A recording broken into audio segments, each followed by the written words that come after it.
नमस्कार, आप सभी का स्वागत है किस्से और कहानियों में tales from the heart.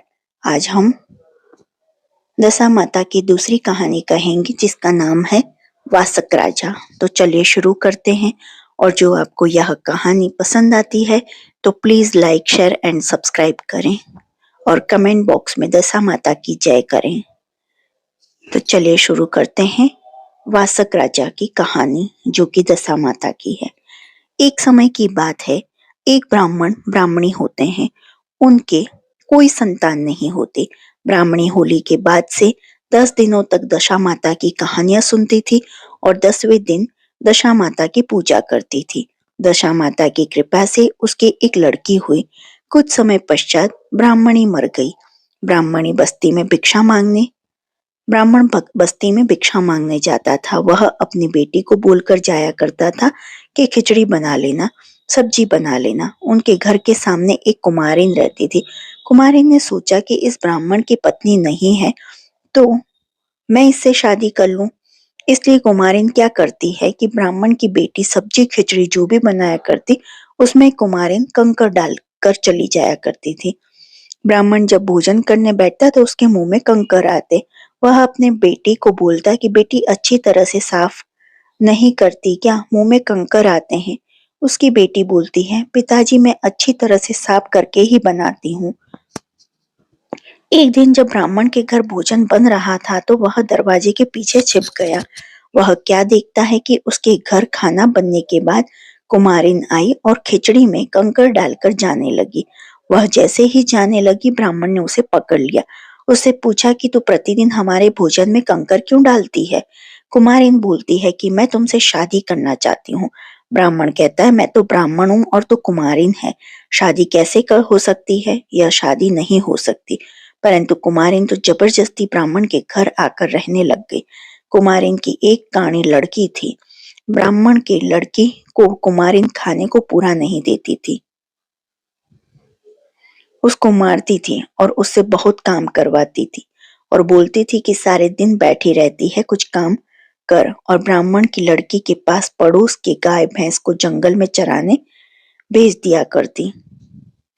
Coumarin गोबर की रोटी बनाकर उस पर थोड़ा सा आटा लगा देती और ये रोटी ब्राह्मण की लड़की के को खाने के लिए देती थी। तो फिर वह लड़की भूखे मरती थी।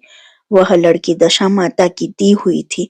तो एक दिन जब उधर से दशा माता पधारे तो उन्होंने उसकी ऐसी हालत देखी तो उन्हें बहुत दया आ गई।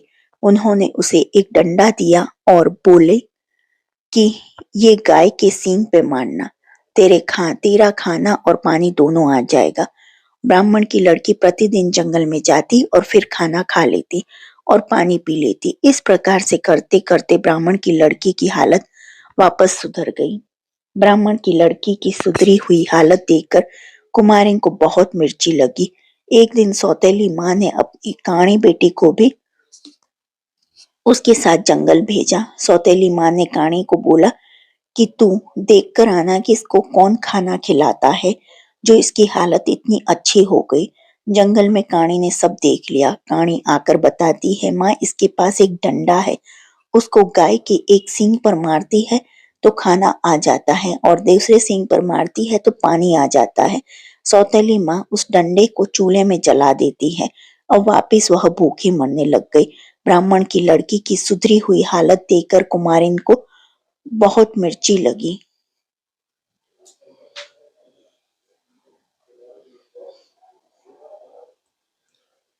एक दिन ब्राह्मण की लड़की जंगल में बैठे हुई थी और एक सांप वासक राजा उसके पास ले जा रहा था। सांप उसे बोला कि बेटा तू डरना मत, मुझे सपेरा पकड़ने आ रहा है, मैं यहाँ कुंडली मारकर बैठ जाता हूँ, तू मेरे ऊपर तेरी साड़ी ढक देना। सपेरा जब उधर आया तो उसने लड़की से पूछा कि इधर कोई सांप आया क्या। लड़की ने कहा कि इधर तो सांप नहीं आया। सांप लड़की से बहुत खुश हो गया। उसने कहा कि तेरे ऊपर कभी कोई मुसीबत आए तो मुझे याद करना। थोड़े ही दिनों में वह भूख के मारे बहुत ही कमजोर हो गई। दशा माता ने सोचा कि इस बार ऐसी वस्तु देती हूँ कि इसको जो हमेशा इसके पास रहे, नहीं तो यह भूख से मर जाएगी। तो इस बार दशा माता ने उसको वरदान दिया कि एक मुट्ठी खोलेगी तो खाना आएगा, दूसरी मुट्ठी खोलेगी तो पानी आ जाएगा। एक दिन वह चैत्र महीने की धूप में गाय चरा रही थी। धूप और थकान के मारे जब उसने खाना खाया तो उसे वहीं नींद आ गई और वह मुट्ठी बंद करना भूल गई। तो उसके पास खाने का ढेर हो गया और पानी का दोहरा बहने लग गया। उसी समय एक राजा वन में शिकार खेलने आए। उन्हें बहुत तेज प्यास लगी थी। वो ठंडा पानी पी राजा के पास से वह बह रहा था। राजा ने पानी पीकर अपनी प्यास बुझाई। राजा ने नौकरों को भेजा कि इस उजाड़ वन में कोई कुआं बावड़ी भी नहीं है, तो ऐसा ठंडा पानी कहाँ से आ रहा है पता करो। नौकर जब देखने गए तो क्या देखते हैं, एक लड़की सो रही है, उसके पास खाने का ढेर पड़ा है और उसके एक से एक से पानी आ रहा है। घोड़े की पैरों की आवाज से वह जाग गई और मुट्ठी बंद कर दी। उसकी मुट्ठी बंद करते ही वह सब खाना पानी गायब हो गया। राजा ने सोचा कि ऐसी लड़की से शादी करनी चाहिए। लड़की से इस बारे में पूछा तो उसने कहा कि मैं नहीं जानती, मेरे पिताजी करेंगे। राजा ने सेवकों को उसके पिताजी के पास भेजा। इसके पिताजी को बोलना कि तुम्हारे को जितने रुपए पैसे चाहिए वो ले लो और तुम्हारी कन्या की शादी राजा से करा दो। ब्राह्मण ने अपनी लड़की की शादी राजा से करा दी। शादी करके वह राजा के रावले में गई। जब वह परिंदे जाती तो पानी भर जाता, रसोई में जाती तो तरह तरह का भोजन तैयार हो जाता। उसके आने से पूरा रनवास खुश हो गया।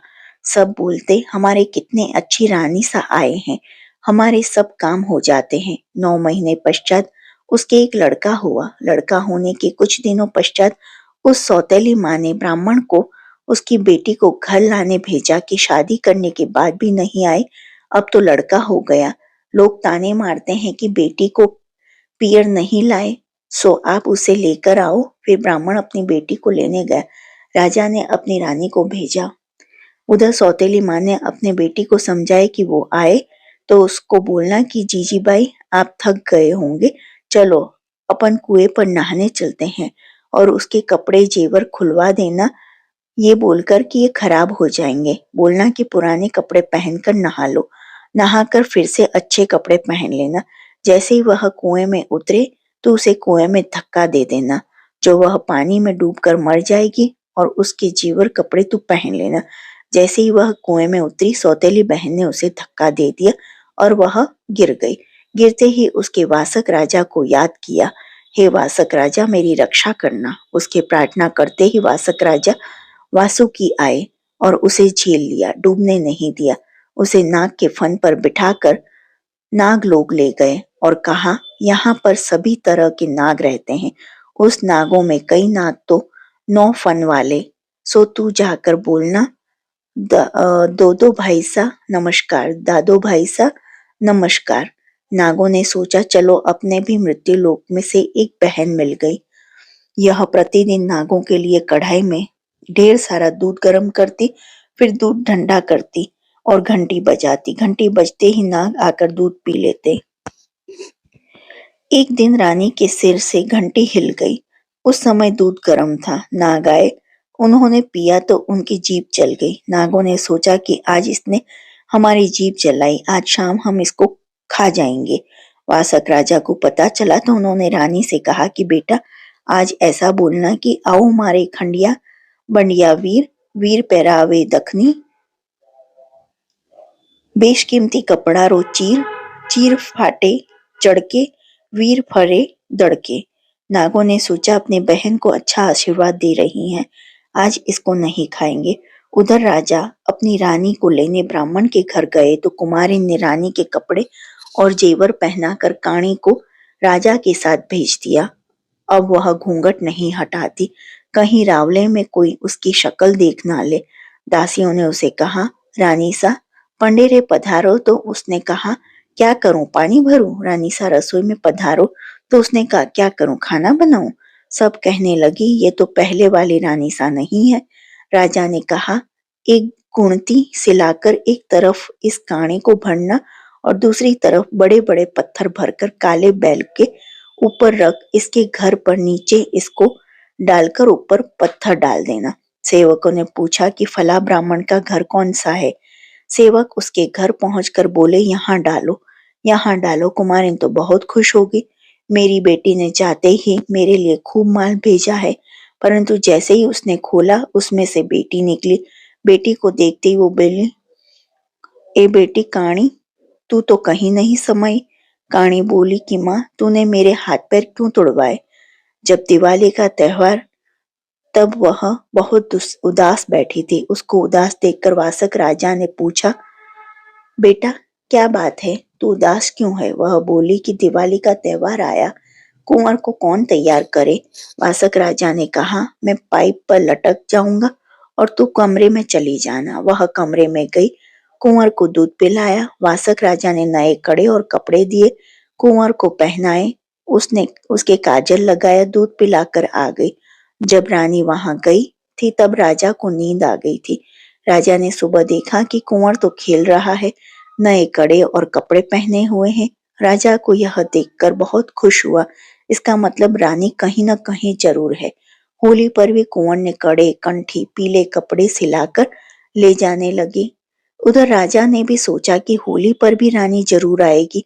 राजा अंगुली पर चीरा लगाकर उसके नमक मिर्च लगाकर बैठ गए ताकि उसे नींद नहीं आए। रानी आई। राजा बोले कि रानी, आपने मेरे साथ धोखा किया। रानी बोली, आपने धोखा दिया। मैंने आपको मना करा था कि मुझे मत भेजना पियर। वो मेरी सौतेली माँ है, फिर भी आपने मुझे भेज दिया। राजा बोलते हैं कि आप यहीं रुको रानी। रानी कहती है, मेरे साथ मेरे पिताजी हैं, वो नाग हैं, अभी आपको खा जाएंगे। आप बोलना कि ससुर जी सा खम्मा घड़ी खम्मा घड़ी। वासक राजा बोले कि जीवो जमाईसा, जीवो जमाईसा। वासक राजा को भी अपने साथ नाग लोग ले गए। थोड़े दिन नाग लोग रहने के बाद राजा वासक राजा से कहते हैं कि अब आप अपनी रानी को मेरे साथ भेजने की कृपा करें। वासक राजा कहते हैं, यह तो मेरी बेटी जैसी है।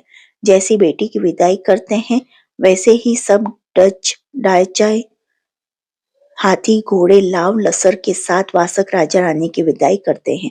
राजा रानी महलों में आ जाते हैं। कुम्हारिन को जब पता चलता है कि रानी अभी मरी नहीं है, तो ब्राह्मण को वापस लेने के लिए भेजती है। वह ब्राह्मण से कहती है कि बेटी की बहुत याद आ रही है, सो आप उसे लेकर आओ। वह साथ में जहर के लड्डू बांध देती है कि लड्डू खाएगी तो मर जाएगी। राजा तो पहले से ही सब बात भूल जाते हैं और रानी को ब्राह्मण के साथ वापस भेज देते हैं। दास दासी और रनवास वाले सब परेशान हो जाते हैं। इस बार उस सौतेली माँ ने पिंजरा बनवाया। वह काणी को कहती है कि जब अच्छे गहरे पानी में जाए, तब तू रस्सी छोड़ देना ताकि वह बच न सके। रानी अपने पियर आ जाती है। काणी बोलती है कि आओ जीजी बाई सा, चलो अपन नहाने चलते हैं। इस बार अपन नदी पर नहाने जाएंगे ताकि गिरने का डर नहीं रहे।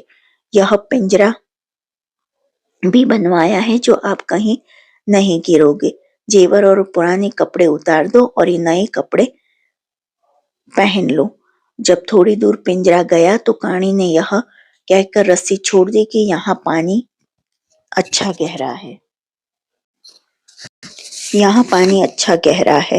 रानी के तो दशा माता इष्ट था। जो लकड़ी का पिंजरा था वह सोने का हो गया। अब वो पिंजरा बहता बहता बहुत दूर तक चला गया। एक शहर आया। वहां नदी के पास ही राजा का महल था। वह राजा नदी की तरफ ही देख रहा था। उसको किरो की बोला कि वो नदी में कुछ चमकीला बह रहा है, उसे निकाल कर लाओ। उसके अंदर जो है वो मेरा है, बाहर वाला तुम्हारा है।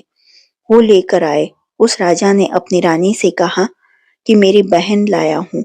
उसके तो दशा माता का वरदान था, तो उस राजा के वह भी जब वह रसोई में जाती तो खाना बन जाता, परिंदे जाती तो पानी भर जाता। सब रनवास वाले तो बहुत खुश हो गए। राजा की बहन तो अच्छी आई, कुछ काम नहीं करना पड़ता। उधर वो राजा रानी के लिए गए तो कुम्हारिन ने वापस काणी को रानी के कपड़े पहना और जेवर पहनाकर भेज दिया। अब वह काणी बोलती नहीं थी, तो राजा ने सोचा कि रानी नाराज हो रही है। राजा ने जब उसकी शक्ल देखी तो बोला कि यह तो वह काणी कुम्हारिन है।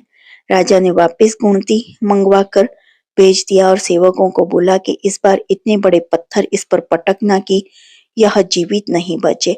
फिर काणी कुम्हारिन के नीचे डालकर ऊपर बड़े पत्थर डाले। काणी कहती है, ए माँ, तुझे धन भाता है पर मेरी क्यों हड्डियां तुड़वाती है।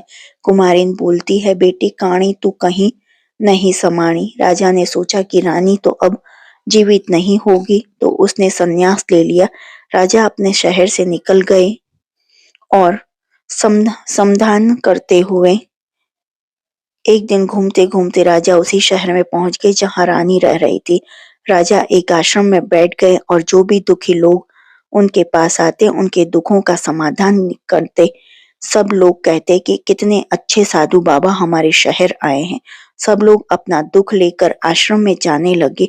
उस शहर के राजा के कानों तक भी यह बात नहीं पहुंची। राजा भी आश्रम में गए, अपनी बहन को भी जबरदस्ती ले गए। रानी ने मना कर दिया कि मुझे कुछ नहीं बताना। साधु ने पूछा कि क्या परेशानी बताओ। रानी बोलती है कि मेरी मुसीबतों की तो गिनती ही नहीं है, अनगिनत परेशानियां झेली। छोटी थी तब माँ मर गई, सौतेली माँ आई, वो मारती पीटती थी, खाने को नहीं देती थी। मेरे पिताजी ने मेरी राजा से शादी करा दी।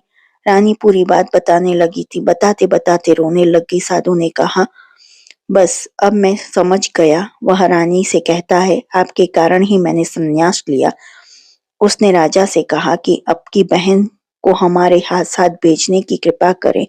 राजा बोले, ऐसे कैसे भेजें, ये तो हमारी प्यारी बहन है। हमारी बहन की विदाई तो हम ठाट बाट से करेंगे। राजा ठाट बाट से अपनी बहन की विदाई करते हैं। राजा रानी अपने महल में आते हैं और सुखपूर्वक अपना जीवन व्यतीत करते हैं। हम भी दशा माता जी से यही प्रार्थना करते हैं कि हे दशा माता, ब्राह्मण की बेटी को जैसी परेशानी झेलनी पड़ी वैसी किसी को न झेलनी पड़े, और जैसे आपने पग पर उसकी रक्षा की वैसे ही रक्षा हम सबकी करना। जैसी कृपा उसकी करी वैसी हम सबकी करना।